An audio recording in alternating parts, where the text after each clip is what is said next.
Welcome to the city of Shkodër in northern Albania, where we start today's journey, but not where we end it. Because today I intend to cross the border into an even smaller country than Albania, and that is Montenegro, to search for the tomb of the false Jewish Messiah. Who is this mysterious figure? If you stick around, I promise to reveal all.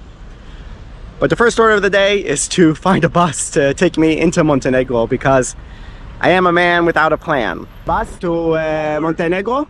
Montenegro, there, Ulcinj. there in front to Rosafa Hotel. What do you say about Shkodër? The city of Shkodër. Where are you from? Israel. It's okay, everything? Yeah? In Shkodër? You like Shkodër? Yes, of course I like Shkodër. It's beautiful, no? It is, for me it is beautiful, for you I don't know. For me, also beautiful. All right, I go to get the bus. Thank you. Ah. Let's not get killed before we even start. Well, it turns out that because it's Saturday, there are no buses. Definitely somebody to learn from how to be a great traveler.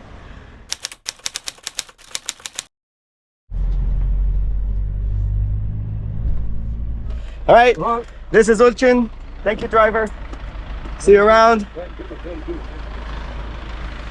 And here we are in Montenegro. Ulcinj, Montenegro. Ulcin, Montenegro. Yes, Ulcinj. Good. People are friendly here. Montenegro. Montenegro, good? YouTube. YouTube. Johnny, YouTube. Johnny. Johnny? Johnny, yes. How do you say hello in Montenegrin? Hello. Dominan? Dobar dan. Dobar dan. Okay. Dobar dan, guys. Nice to meet you. With pristine beaches on the Adriatic coast, the town of Ulcinj may be a tourist destination today, but historically it was the home of the fearsome Albanian pirates. What can you tell me about this city, You Ulcinj? can go upstairs to the museum and everything. You can see old town is over 2,600 years old. You can see something, it's nice. And why did the Albanian pirates decide to make a base here in Ulcinj? Do you know? We have been the strongest pirates in Mediterranean. Yeah. Yeah.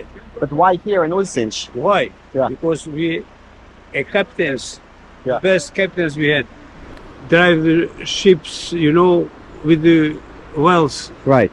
Very big, and the other, no, forward. Ala forward. Always. So we see here that the residents of Ulcinj, many of whom identify as Albanian, take pride in the vicious pirates that ruled this bay and terrorized the fleets of the Mediterranean, particularly those of the Venetian Empire. And while the pirates were more closely cooperating with the Ottomans, because this territory was part of the Ottoman Empire, they were also a pain in the ass to the Ottomans as well. And in the end of the day, they did what benefited them. The Sailors' Mosque here. Maybe this is where the pirates came to repent after looting and kidnapping people. Style Italian mafia. We're now going up to the castle to see what Ulcinj looked like in medieval times during the reign of the fearsome Albanian pirates. It's now time to tell you more about the hero of this story. In the year 1626, in the town of Smyrna in the Ottoman Empire, a boy was born to a Jewish family who would cause much mayhem throughout his lifetime. Growing up, he was fascinated by the Kabbalah, a form of Jewish mysticism appearing in the book of Zohar, which contained a passage predicting the arrival of the Jewish Messiah in the year 1648. And in that year, this young man declared himself as the long-awaited savior of the Jewish people.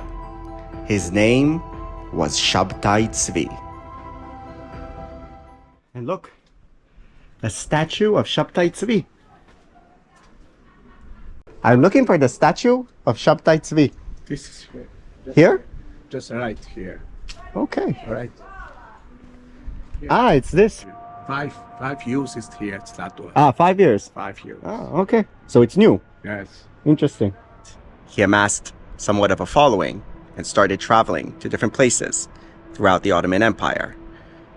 He was in Cairo, he was in Turkey, he was in Jerusalem, and he even went to Gaza, where a Jew named Nathan of Gaza declared Shabtai Tzvi as the true Messiah in the year 1666, which was also a year that, according to the Christian beliefs, would be the coming of the Messiah. So a lot of things came together that caused this man to garner a huge following among Jews who believed that the Messiah had come and that they would return to the land of Israel. Now, the increasing influence of this claimed Messiah was enough to anger both the Ottomans and the mainstream rabbinical Jews. And the Ottomans imprisoned him in Constantinople, where he actually lived quite a lavish lifestyle and was visited by many dignitaries. But a Jewish envoy who went to visit him declared that Shabtai Tzvi was an impostor. The Ottomans gave Shabtai Tzvi three choices: execution, trial by divinity, where he would be subject to a volley of arrows, and if he was really a divine figure, then he would survive, or conversion to Islam. And this is the choice that Shabtai Tzvi took, which is why in many of his pictures and in this statue, he wears a turban, officially signifying his conversion to Islam. A lot of people say this is very, very smart man, and important man for, let's just say, for Jewish people. Ulcinj, do they know about this guy or not Yes, so of much? course. Yes. He's famous. Yeah, he's famous. He left big how to say, trace here, because he came here with like 250 followers. Yeah. Yeah, he didn't come alone. hmm Yeah.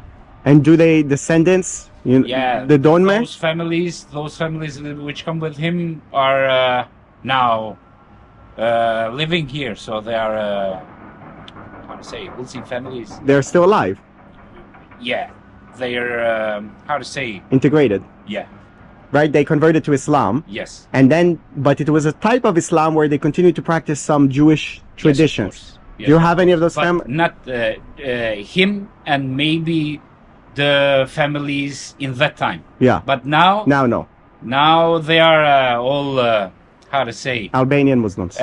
Muslims. Yes.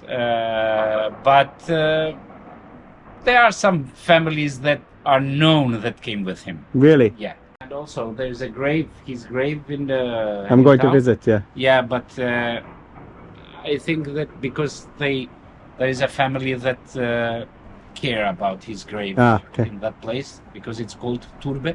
Yeah. Yeah, I don't know if you know Right. what's that. But if you are lucky, if you find the opened gate, you can enter inside. But they don't let visitors inside. Okay. I don't know why. I don't know. I will try. But I think there is some of how to say that they bet for keeping that Yeah. secret. Yeah. I will try. I swear to God, I had no idea this existed, and this was not staged. Just saying. And speaking of statues, there's a statue here of the famous Spanish author Miguel de Cervantes, who was captured by Albanian pirates based here in Ulcinj in the year 1575, and was held as a slave by the Barbary pirates, collaborating with the Albanians for 5 years. And it was during that time that he found the inspiration for one of the most famous books in world literature, Don Quixote. After Shabtai Tzvi's conversion, many of his followers became disillusioned, realizing that the true Messiah would never convert to Islam. But some people clung on, believing that it was all part of the divine plan, and they converted along with him. And until today, their descendants are Muslims with some Jewish practices, and they are called the Donme. And some of them still exist in the city of Izmir in Turkey. Shabtai himself continued to live in the Ottoman Empire and had relations with both Jews and Muslims. Sometimes he said he was trying to convert the Jews to Islam. Sometimes they said he was trying to convert the Muslims to his own peculiar sect. And at some point, the Ottoman authorities got tired of him and decided to banish the false messiah to a far-flung corner of the Ottoman Empire, the pirate haven of Ulcinj. We're on the main street of Ulcinj, very close to the tomb of Shabtai Tzvi. I see here, by the way, there's a sign promoting the Umrah to Saudi Arabia. Remember, most of the people here are Albanians, not Montenegrins, and majority Muslim in Ulcinj. Now, Shabtai Tzvi spent his final years here in Ulcinj with his small band of followers and passed away and is buried right over there. We're gonna go down now this little side street to find the final burial place of Shabtai Tzvi. I was told that the woman who owns this house is not that happy about visitors, so let's see if we can get in.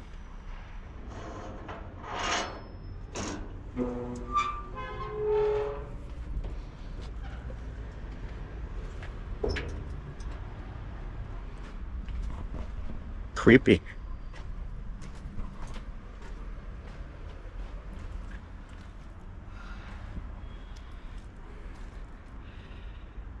So we don't see the name Shabtai Tzvi here, but we do see the Mani family.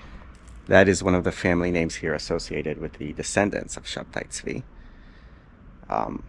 Muslims, maybe with some type of Jewish element to their identity, I don't know.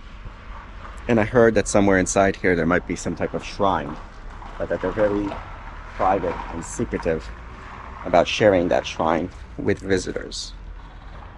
Maybe we can look around. I do feel like I might be trespassing a little bit, so let's see.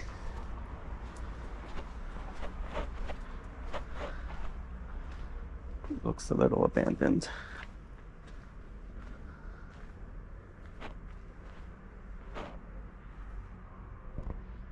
I think this is it.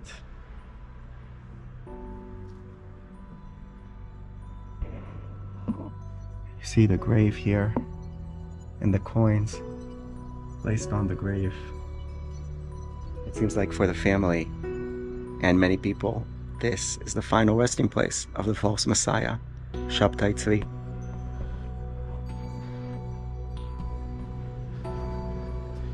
It is locked. It is interesting how both in Albania and also here in Ulcinj in Montenegro, many people know of Shabtai Tzvi and hold him in high esteem as some type of bridge figure between Islam and Judaism, as a great learned man. Some people call him a Muslim dervish, which is a type of a Muslim holy man. So a lot of different interpretations to the legacy of the false messiah who set the world on fire in the 17th century and is buried here in this small town in Montenegro. I'm here at the bus stop and it turns out there are no buses left going back to Albania, and I don't have my bag here, toothbrush, anything, so I don't know what I'm going to do. Bloody hell. This is what it comes to. You say good? Kosovo, Albania? Yes, good. Good. Very good. And bus from here Yes. to Albania and then Albania. Kosovo. Kosovo, yes. I want to go visit Kosovo. I should go Kosovo, Yes. travel, Yes. film Kosovo. Good. Good, very good. Okay. Kosovo, it's my next destination. But for now, it looks like I have a bus back to Albania, thank God. We're going home. We're going home, or going back to where my hotel and all my stuff is, so. Skoda. Yes. Yeah, Skoda. Skoda. Very good. Found a bus that was undeclared at the bus stop, so can go back to my hotel and all my stuff in Albania, Skoda.